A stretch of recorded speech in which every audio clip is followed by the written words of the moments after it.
Para pejuang Ukraina di pabrik baja Azovstal di Mariupol bersumpah untuk terus melawan selama mereka masih hidup. Pabrik baja Azovstal merupakan benteng pertahanan terakhir pejuang Ukraina di Mariupol yang saat ini telah terkepung. Wakil Komandan Kelompok Milisi Resimen Azov Svia, Toslav Palamar, mengatakan pada Minggu 8 Mei 2022 bahwa pasukannya akan terus bertahan. Kami akan terus berjuang selama kami masih hidup untuk mengusir penjajah Rusia, kata Palamar sebagaimana dilansir Reuters.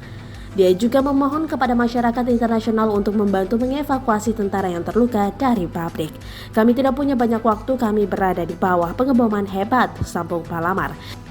Ilya Samoilenko, seorang pejuang dari Resimen Azov, mengatakan bahwa mereka masih memiliki senjata, amunisi, dan air serta siap untuk berperang selama bisa. Kami bisa mati kapan saja, pesan kami adalah jangan sia-siakan perjuangan kami, kata Samoilenko. Dia meminta pemerintah Ukraina untuk lebih mengandalkan pertempuran melawan pasukan Rusia daripada berharap bahwa Moskwa dapat ditenangkan dengan negosiasi. Presiden Ukraina Volodymyr Zelensky mengatakan dalam pidato larut malam pada Sabtu bahwa lebih dari 300 warga sipil telah diselamatkan dari pabrik Azovstal.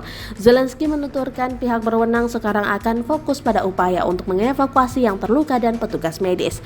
Palamar juga berujar dia tidak bisa memastikan bahwa semua warga sipil telah dievakuasi dari pabrik karena pejuang Ukraina tidak dapat memeriksa dan membersihkan semua daerah yang dibom.